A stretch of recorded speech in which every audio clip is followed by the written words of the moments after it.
In the United States, 44 million Americans have no insurance. 38 million Americans have inadequate health insurance. Do you fall into one of these categories? And if you don't, do you know someone who possibly at one time had an experience where they were without getting the medical care that they needed? What did you think about that situation? Did it make you proud that you or a close family member or friend was being left out or prohibited from receiving appropriate medical attention in their time of need? I personally had an experience where I was without health care when we had a life event in our family where my husband was laid off from his job and his new employer did not provide health care for the employees. So we at that point were not able to afford health care for our family. And that's why today I wanted to talk about universal health care as a human right. The Affordable Health Care Act has made great strides. However, it is not universal health care. Unfortunately, it still falls short in actually providing equal health care for all, regardless of financial capability, which should be a human right, not used as a luxury for the privileged. Let me give you some highlights of what universal health care is. On its website, the World Health Organization defines universal health care as ensuring that all people can use the promotive, preventative, curative, rehabilitative, and palliative health services they need of sufficient quality to be effective, while also ensuring that the use of these services does not expose the user to financial hardship. The World Health Organization Constitution of 1948 declared health a fundamental human right. So what are some of the differences between the Affordable Health Care Act and universal health care? I'm sure you're wondering. Well, let's take a look. The Affordable Health Care Act allows a way for some uninsureds to have access to insurance by the government determining, based on your income, how much will be paid by you for insurance. This does not mean that these plans will cover every medical emergency, nor does it mean every preventive care need will be met. In an article in the Nation called High Stakes for Healthcare, it was stated that while affordable healthcare sees healthcare as a right, it is flawed at the root by compromises that shaped it. It is clouded by a concentration on profitability versus efficiency and availability to all. Many loopholes and penalties exist that still keep many from the ability to afford health care. And even if the coverage is seemingly affordable, the coverages are limited, causing debt to come to the user.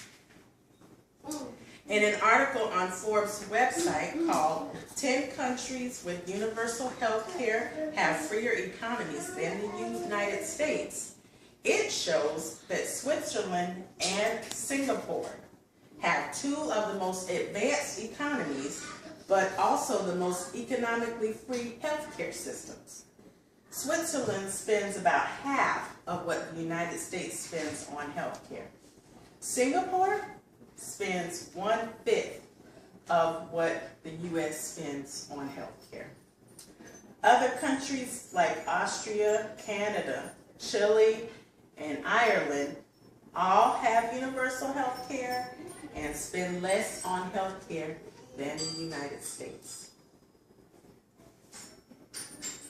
This is not to say that each of these countries is without some type of flaws in their systems, but it does speak to at least a willingness to acknowledge healthcare as something that is necessary and not optional. In an article in a magazine by Elsevier Social Science and Medicine called Access to Health Care Services Makes a Difference in Healthy Longevity Among Older Chinese Adults, it states that there is substantial evidence proving that lack of health insurance in the United States has negatively impacted health and survival. It was also associated with a greater number of chronic conditions, greater perceived needs for services in older Americans, and sadly responsible for higher mortality risk in adults. So there must be a standard put in place for universal health care in America. The continual functioning as a country with anything less for health care for its citizens is inhumane. The tough decisions that need to be made and the organizational changes that would be required with lots of hard work should not deter us from becoming a country for the people. In fighting for this human right of health care, we are saying our lives are valuable and that the more we have access to adequate and proficient health care, the longer and healthier lives we as Americans can live. Thank you.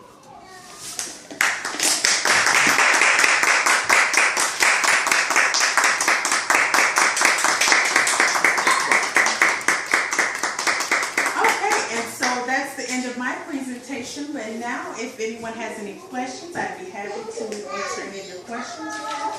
What are some of the penalties that are involved with affordable health care? Well, there are definitely some penalties with affordable health care, and my suggestion to you to get a thorough list of those would be to go to the healthcare.gov website, and there they'll give you a complete list of all the penalties that you may incur with the affordable health care. Anyone else? Has anyone ever tried to bring universal health care to the United States? Yes. Before, actually, President Theodore Roosevelt, believe it or not, all the way back in the early 1900s, proposed universal health care for the United States. I found this information out on a website called Physicians for a National Health Program, but they did state that Theodore Roosevelt at one point did try to encourage universal health care, but that at that point there was a lot of resistance from the government stepping in such a big way to take over that overhaul of the healthcare system. But it was tried, so all the way back then, and then there have been several other times since, but that was the first initial Theodore Roosevelt, President Theodore Roosevelt was the first one. Okay, well, we're going to take a pause, and if there aren't any other questions, we'll take a pause, and you can fill out your questionnaires, and we'll be back for the analysis. You fine. Okay, positive, always positive. How do you like you by 6? Here we go. And okay, so for the analysis, the introduction, we felt it could have been a little bit more catchier, and we would have liked some bullet points giving us the preview of the main points. However, we did like the story that was given in the introduction that connected you to the information. That was beautiful. We love that. Then in the body, we liked all of the information because you gave a lot of good information based on what we knew. We learned a lot.